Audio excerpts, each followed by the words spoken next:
This is Radio Free Wall Street with Lee Adler. Find me on the web at radiofreewallstreet.fm or at the Wall Street Examiner at wallstreetexaminer.com.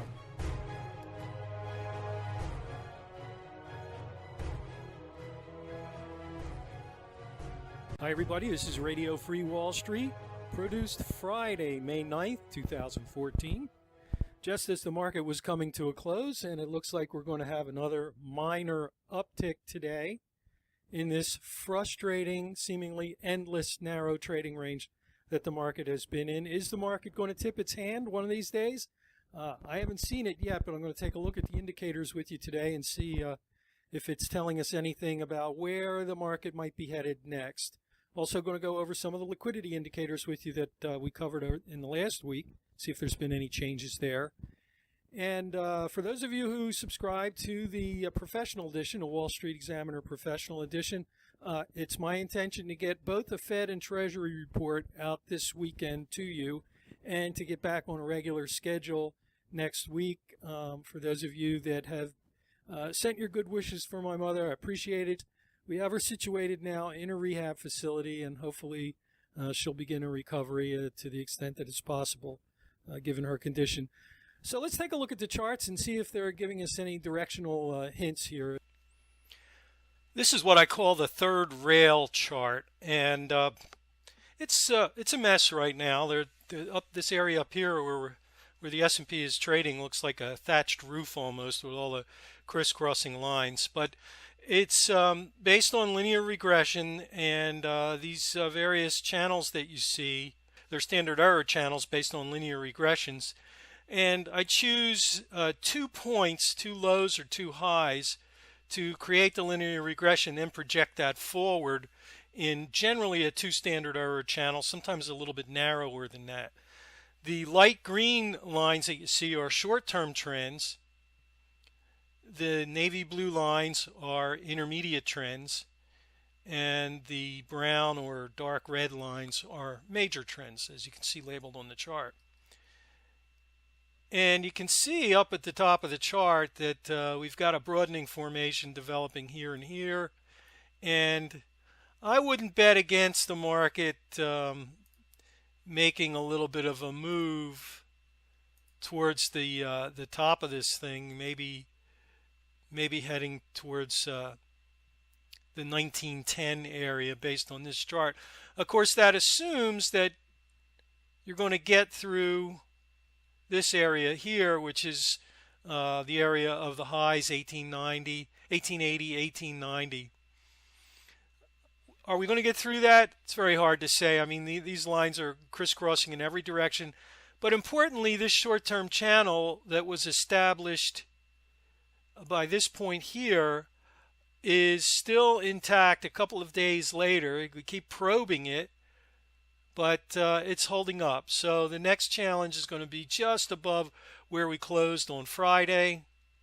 And if we get through the 1885 area, 1890, then the likelihood is that the market will head to 1910, establish a new high, get everybody all excited and all sucked in. You're at the top of the broadening pattern, and we'll probably come back and pull back yet again. What happens beyond that?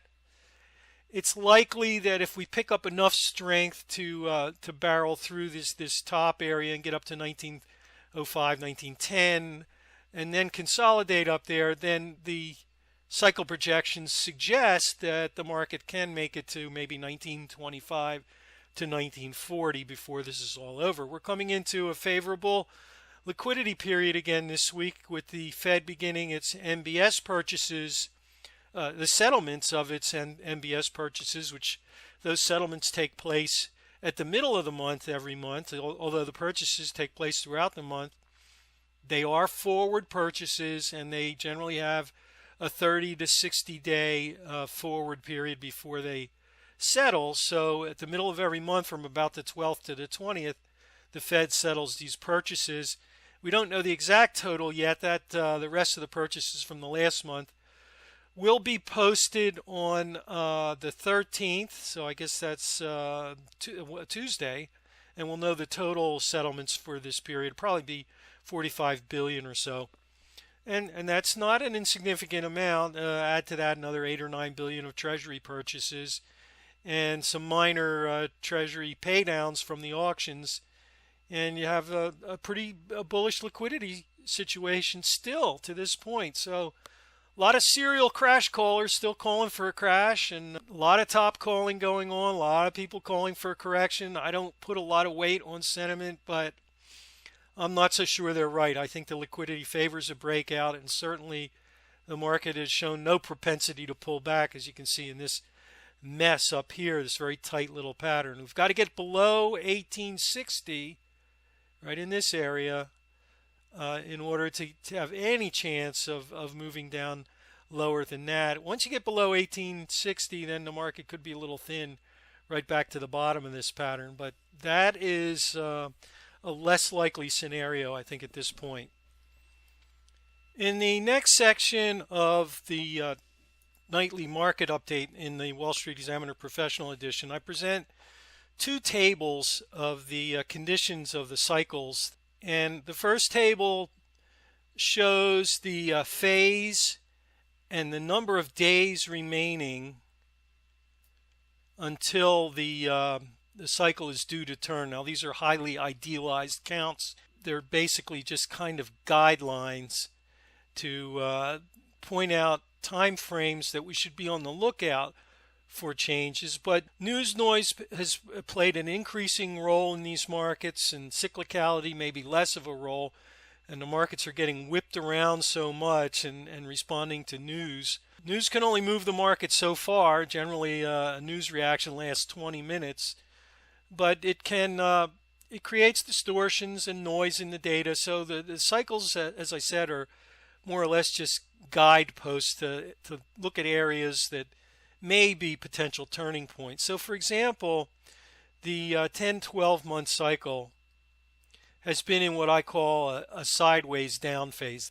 That's a down phase in the cycle that doesn't go down. It basically just goes sideways, and in some extremely bullish cases it merely slows the uptrend, and I think that's what we've had in this cycle so far, and it's due to bottom at any time over the next 3 to 4 weeks. So that's a scary thought if you're bearish, that you know, maybe this market is getting closer to a bottom than a top. Same thing with the 6-month cycle, where it appears that a bottom is behind us, that the recent low we had within this trading range may have been a 6-month cycle low. The reason I have question marks is because the indicators aren't really confirming any of this. They're all sort of going sideways to south, even though the market has been holding up at a high level. It's a very confusing picture.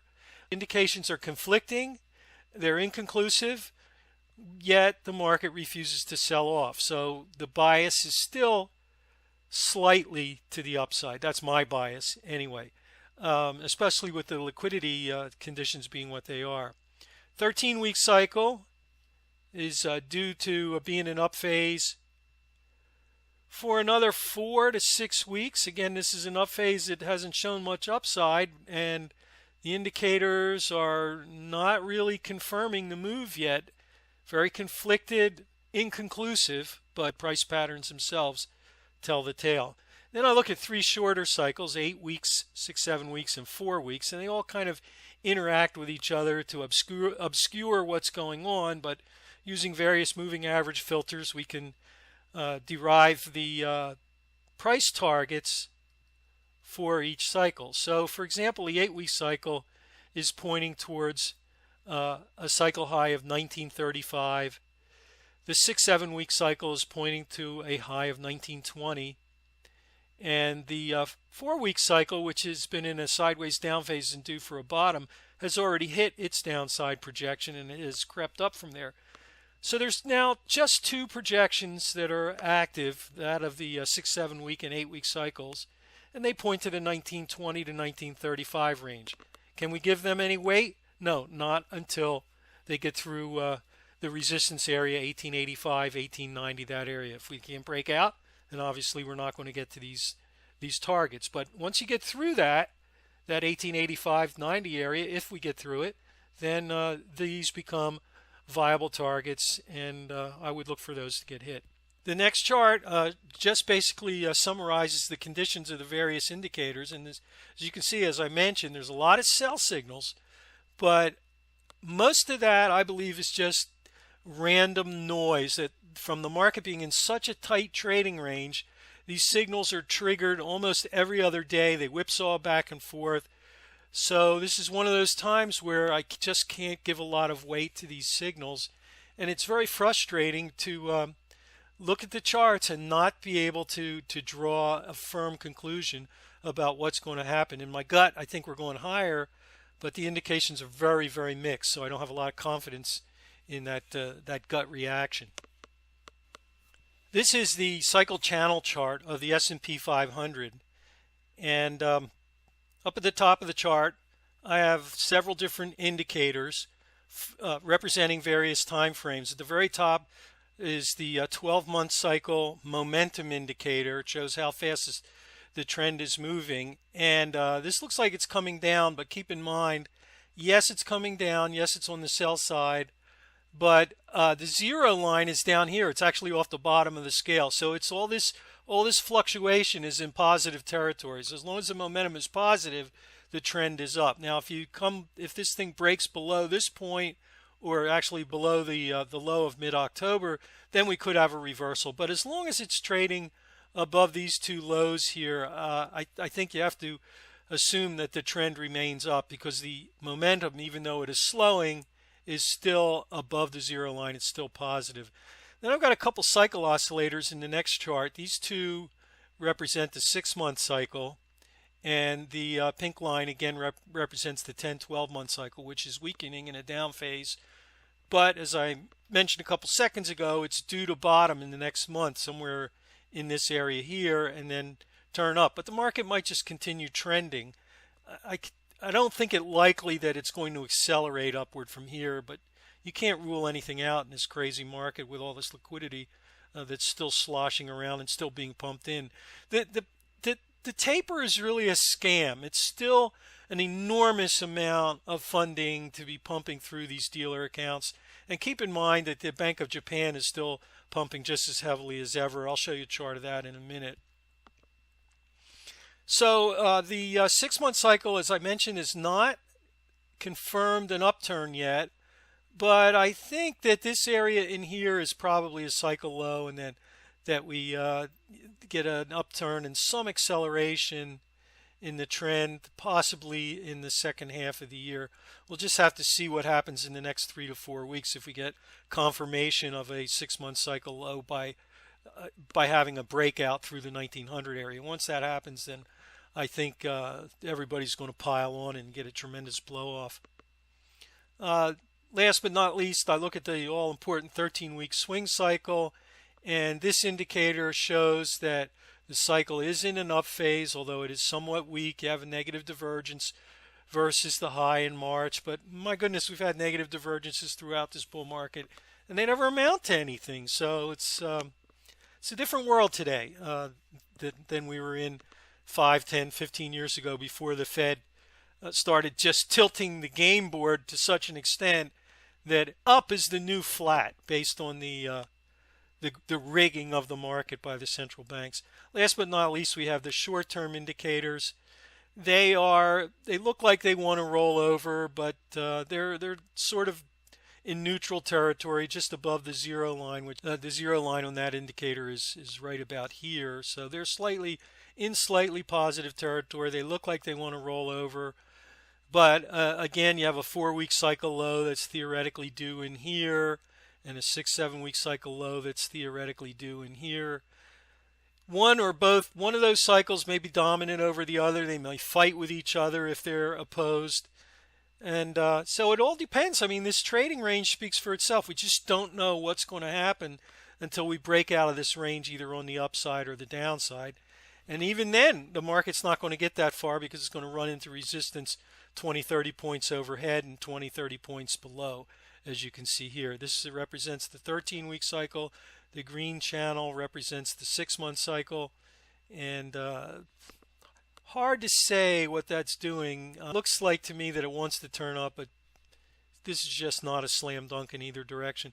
Finally, the pink channel is the 10-12 month cycle. As I said, this is a sideways down phase, and potentially it could accelerate in the second half going up this way. And this channel, the dark blue, is an 18-month cycle, and basically it's just trending. It's not doing anything. It's just moving along at a consistent pace, and you can see for yourself that it's just a simple uptrend. In this chart, we've basically zoomed out from the daily chart. This is a weekly chart of the S&P 500 going back to 2009, and I also update this nightly in the nightly market update in the Wall Street Examiner Professional Edition. This is not good news for bears as I look at it. You can see the push against the 1900 area. You can see all these trend lines that are still, they're briefly broken, and then the market comes back. This one is still intact. Next week, if we get a close below the 1875 area, say, then maybe we're starting to roll over. But if you bounce off this trend line, then on the weekly chart, it's pretty much clear sailing right to 2000 on the S&P 500. Bad news for the bears is that the long-term trend momentum oscillator has broken this 1 year long downtrend, and even though we're still in a negative divergence, again, they've proven not to mean much. And the fact that we've broken this trend and gotten above the little peak earlier in the year and late last year, it's bullish. 2 year cycle, again, it's trending. It is not really cycling. This would be an area here. Here's the last cycle low in 2011. So this area in here, theoretically, time-wise, would be another cycle low.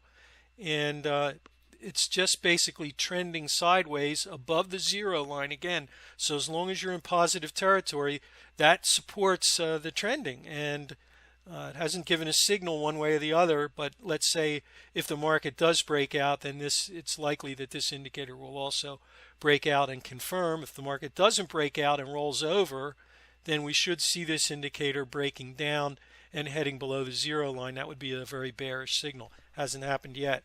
Down at the bottom, the 3 year cycle indicator, still bullish. There was a low back here in 2012 corresponding with this area here. It's due to top out, but again, the momentum is strengthening. The cycle oscillator is still positive, so I can't get bearish on that basis.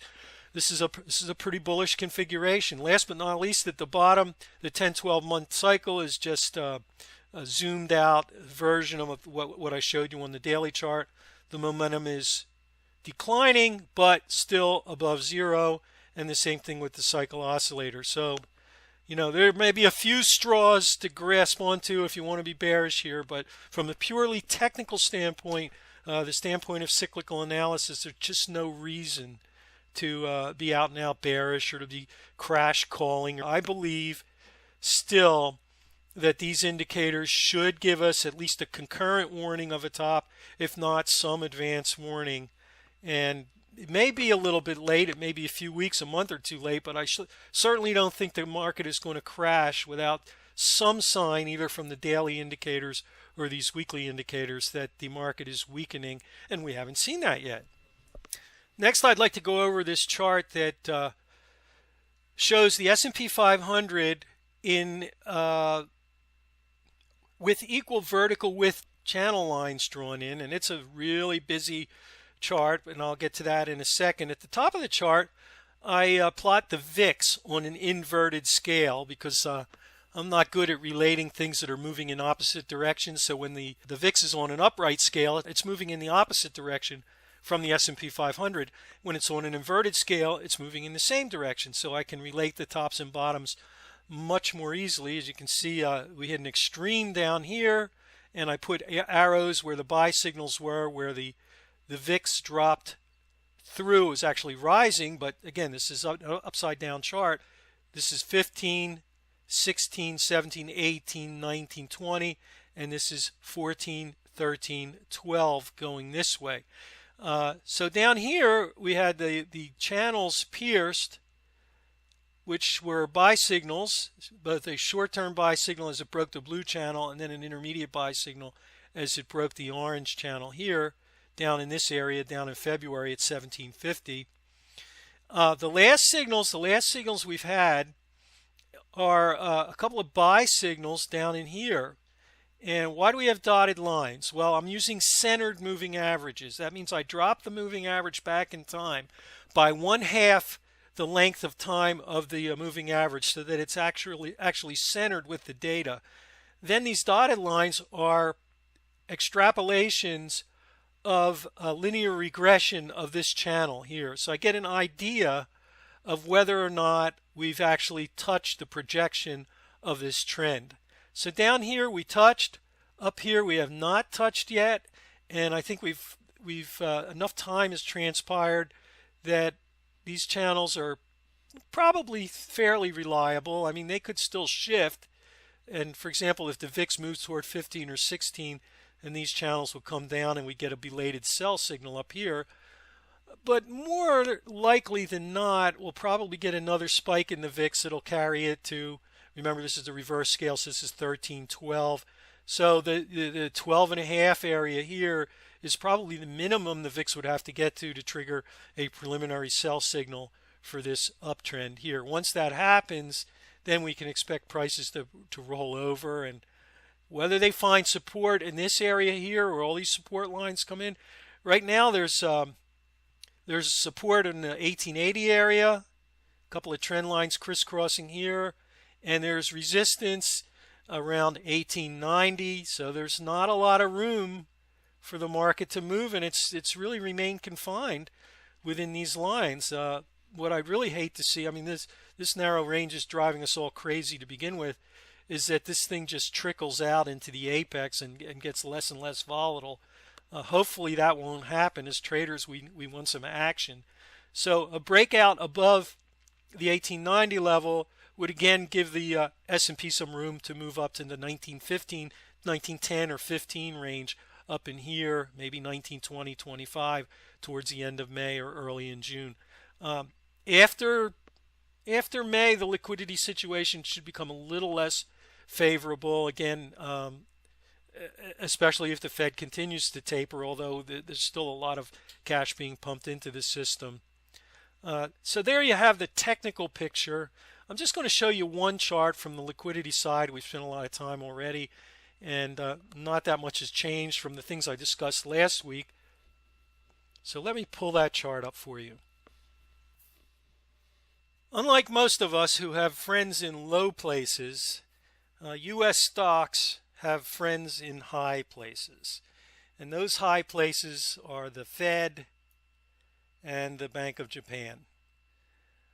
On this chart, I run both the Fed's balance sheet, which is the red line here, and you can see that since the beginning of QE 3 and 4, it's been a steady rise, and back right here, the taper began, and the the slowing that the taper represents is almost invisible on this chart. The second line, this pink line, is the Bank of Japan's balance sheet, their asset purchases. And the Bank of Japan started a little before the Fed. They were in a pause from 2011 through the middle of 2012, but then they started pumping in the third quarter of 2012. The Fed didn't start until the fourth quarter of 2012. And look how closely the S&P has followed the curve of the Bank of Japan's pumping. Now, the scale is slightly different. The BOJ's, the yen to dollar, I think is what, around 80% in terms of the scale. So while the Bank of Japan appears to have been pumping more than the Fed, it's actually a little bit less, but it's a much more dramatic change from the base. And it's still a very significant amount of money. I believe in this range here was the equivalent of something like $80 billion US dollars per month. And the BOJ has slowed imperceptibly in recent months. So there's been some slowing in the liquidity that the BOJ and the Fed have been pumping together. Keep in mind that they're both pumping into more or less the same primary dealer networks, the same banks. Those banks are funding the same hedge funds.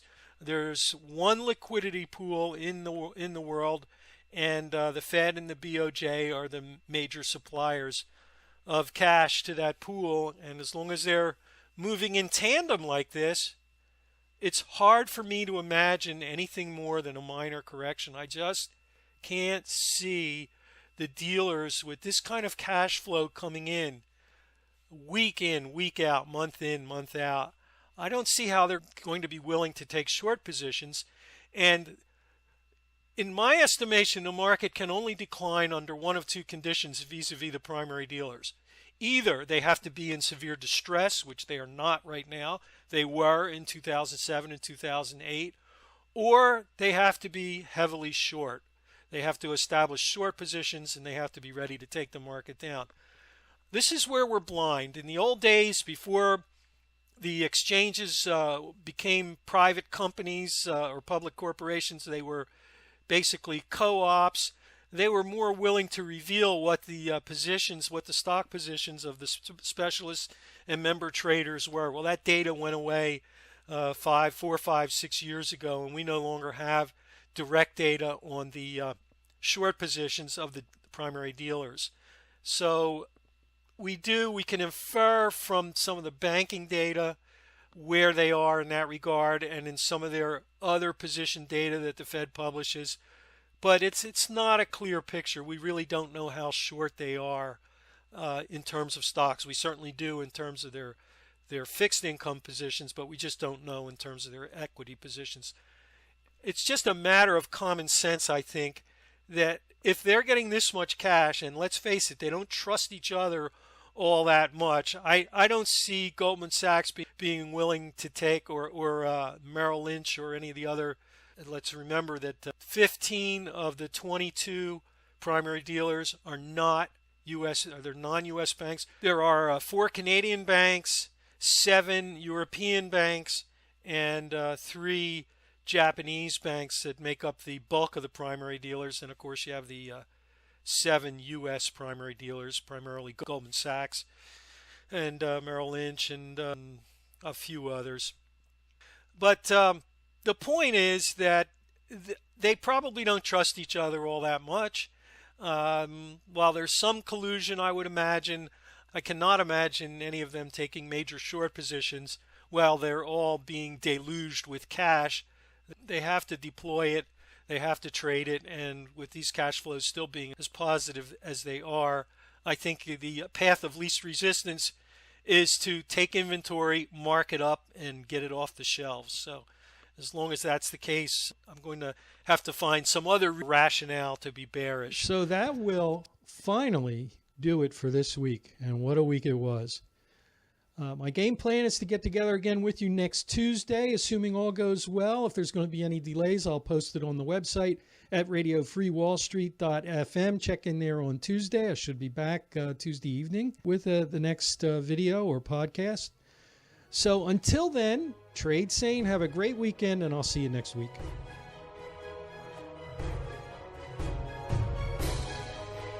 This has been Radio Free Wall Street with Lee Adler. Find this program on the web at radiofreewallstreet.fm or wallstreetexaminer.com.